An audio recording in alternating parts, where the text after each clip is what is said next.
Waking up in an unfamiliar bedroom was never a good sign. And when you realize that the room is filled with pentagrams, then things go from bad to worse. Hello everyone, welcome to our channel. Today we will be telling you a horrifying tale sent in by one of our viewers. This story is called Horror, Trapped with the Demon. If you enjoy our content, then make sure to like this video and subscribe with notifications turned on so you don't miss any uploads. Let's begin. There was no mistaking it now. The demon was here. It had been hunting me for years, and finally it had caught up. As I started to panic, my mind raced, trying to think of a way out. But there was nothing. Lulled. The window was nailed shut, and the door was locked from the outside. And what was that smell? Something acrid and sulfurous filled my nostrils and made me gag. I didn't know how long I had been running for. All I knew was that I had to get away from him. I had to protect myself. But where could I go? Where could I hide? My breath was coming in ragged gasps as my heart pounded in my chest. I could feel the demon getting closer, his hot, fetid breath on my neck, his claws scraping against my skin.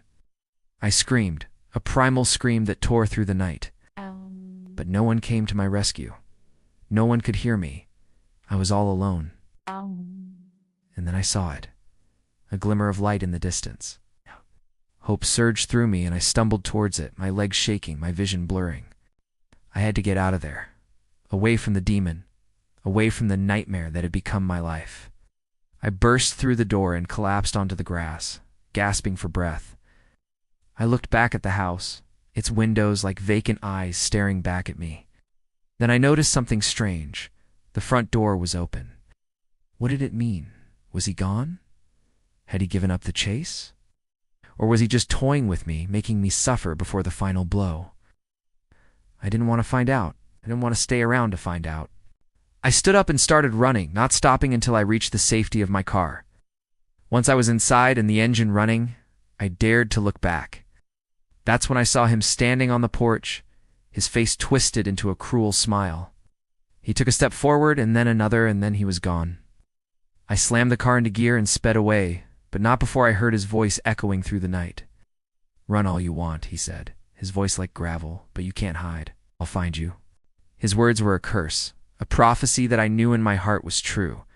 It had all started when I was just a child. I remember it well because it changed everything. We had been living in our home for years. It was an old house, creaky and full of shadows. But it was ours. It held our memories, our laughter, our love. And then the demon came along and turned it into a prison. I was only 8 years old when it happened. I remember playing in my room, building a fort out of blankets and pillows. And then I heard it, a knock on the door, a slow, deliberate knock that seemed to come from another world. I stopped what I was doing and listened intently. There it was again, the knock. I got out of my fort and went to the door, my heart pounding in my chest. I looked through the peephole and saw nothing, but the knocking continued, insistent, demanding. I didn't know what to do. I was scared, so I did the only thing I could think of. I hid under my bed, pulling my blanket over my head. I stayed there for what felt like hours, listening to the knocking, waiting for whatever was out there to go away. But it never did. It just kept knocking, and then it stopped. That's when I heard another sound, the sound of my name being whispered, my real name, the one that no one else knew. I froze. I couldn't move. I couldn't breathe. The whispers grew louder, more insistent, and then they stopped. I waited, my body trembling, my mind racing. And then I heard the sound of my bedroom door opening. I squeezed my eyes shut, too scared to open them.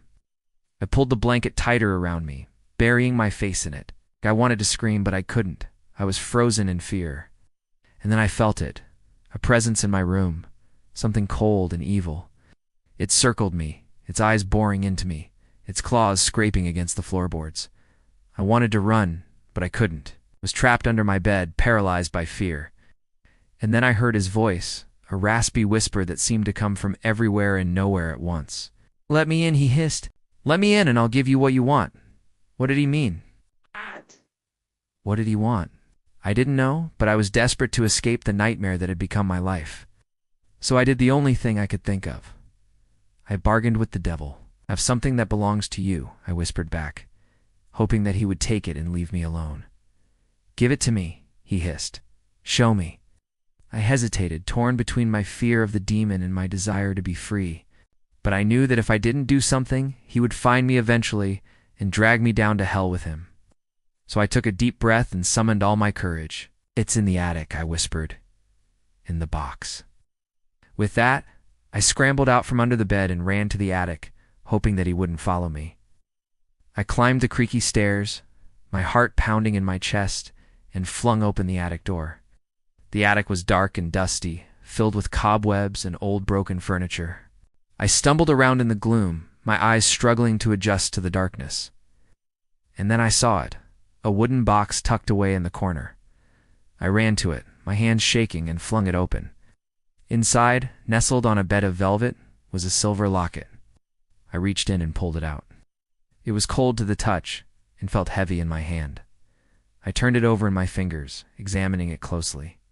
On the front there was an inscription, my name. I slipped it around my neck and fastened it. Then I turned to go, but not before I heard the sound of footsteps on the stairs. I ran back to my bedroom, my heart pounding in my chest, and hid under my bed. I stayed there for hours, listening to the demon searching for me, his claws scraping against the floorboards, his voice echoing through the house, but I didn't move. I didn't make a sound. I was determined to hide until he gave up and left, but he never did. He just kept searching, growing angrier, more frustrated with each passing moment. And then he found me. He was standing in my closet, his eyes blazing with rage, his claws extended, ready to strike. I screamed, a primal scream that tore through the house, but he silenced me with a swift kick to the face. I lay on the floor, my vision blurred, my body aching. He towered over me, his face inches from mine. "You thought you could hide from me?" he hissed. "You thought you could trick me?" I struggled to speak, my throat dry and scratchy. "I'm sorry," I stammered. "I didn't mean to trick you. I was scared." He laughed, a harsh, grating sound that echoed through the room. "Scared? You shouldn't be scared of me," he said. "You should worship me. You should fear me." With that, he lunged. When I awoke, I was lying on the bedroom floor. The pentagrams burned into my retinas. I tried to sit up, but my head pounded and the room spun. Closed my eyes, trying to steady myself, and forced myself to stand up. I walked to the window and stared out into the darkness. The sky was overcast, and the wind was howling. Storm was brewing, a storm that mirrored the turmoil in my soul. The demon was here. It had been hunting me for years, and finally it had caught up. Now I was trapped in this room, trapped in this house, trapped with him. And as the storm raged on outside, I knew that I was in for a night of terror. I hope you enjoyed this terrifying tale. Okay. If you want to hear more scary stories, then make sure to check out our other videos.